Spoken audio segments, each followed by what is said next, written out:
আর সবাই এটাও জানে যে তুই আমার কত দিনের পুরনো বন্ধু। আর আরেকটা কাজ করবি, তোদের সমস্ত জিনিসপত্র নিয়ে চলে আসবি, কেননা তোদেরকে ওখানে 10 থেকে 12 দিন থাকতে হবে।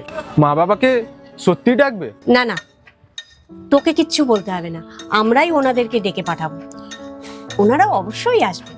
দেখ, আর তখন যদি তোর মা বাবা ওখানে বকাবকি করে, তাহলে আমরাও তাহলে বুঝিয়ে নেব।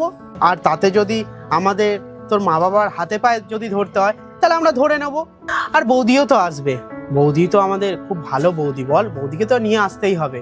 বৌমা তো কত সুন্দর দেখতে, কত ভদ্র শিক্ষিত, ওকে দেখলে দেখবি তোর বাবা মা একদম রাজি হয়ে যাবে। আরে এখন খুলিস না, আর আমরা চলে যাওয়ার পরে খুলিস। একে তো তোর বিয়েতে আমাদেরকে নিমন্ত্রণ করিসনি, তারপরে পাগলের মতো আমাদের সামনে মিষ্টির বক্সটা খুলছিস।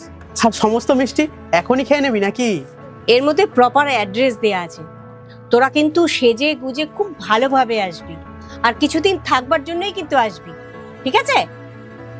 চল চল, আয়, আসি। আরে খাবার দাও না, ঠান্ডা হয়ে যাবে। আরে খাবারের কথা ছাড়ো, আগে দেখো তো বিয়েটা ঠিক কোথায় হচ্ছে। ধরো। বিয়ের কার্ড এত ভারী কে দেয়? হতে পারে এতে রসগোল্লা কচুরি কত কিনা থাকে, বড় লোকদের ব্যাপার। কিন্তু একটা কথা ভাবো, বিয়ের গিফটটা এত ভারী, কার্ডটা এত সুন্দর, তা না জানি বিয়েটা কত ভালো জায়গায় হবে।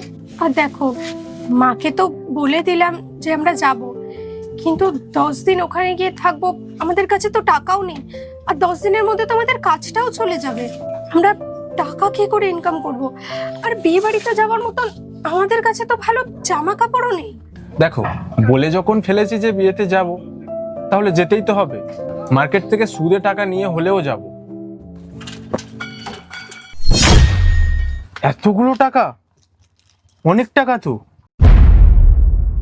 বক্সটা ধরো দেখি, চিঠিতে কি লেখা আছে পড়ি। আরে তাকিয়ে রইছো কেন, পড়ো না কি লেখা আছে। আমার প্রিয় বন্ধু, কেমন আছিস তুই? ভুলে গেছিস না তুই তোর ভাই দীপকে? তোর কি মনে হয় তোকে আমি কখনো একা ছেড়ে দেবো? কিন্তু সত্যি বলবো, আমার খুব খারাপ লেগেছে আমি তোর বিয়েতে আসতে পারিনি। পরিস্থিতি যেমনই হোক, এখন সব কিছু ঠিক আছে। এখন আমার সময়, আমার বিয়েতে তোকে অবশ্যই আসতে হবে। আর আমার তরফ থেকে তোর জন্য কিছু উপহার, বন্ধু তো বন্ধুর জন্যই। আর এটা দয়া বলে মনে করিস না, তোর ভাইয়ের ভালোবাসা বলে মনে করিস। দেখা হবে বিয়েতে। এটাই হলো আমার বন্ধু। ও জানতো যে আমাদের যেতে অসুবিধা হবে, আর আমি কারোর সামনে নর্মাল জামা কাপড় পরে যাই না। আমি যেখানেই যাই লাট সাহেবের মতো যাই। ও যদি ওরকম ভাবেই যায়, তাহলে আমরা ওরকম ভাবেই যাব। আমি খুব স্যুট বুট পরবো এবং তুমি ভালো শাড়ি পরেই যাবে। আর আমি ওর জন্য খুব ভালো একটা উপহারও নিয়ে যাব। দীপ, আই লাভ ইউ ইয়ার।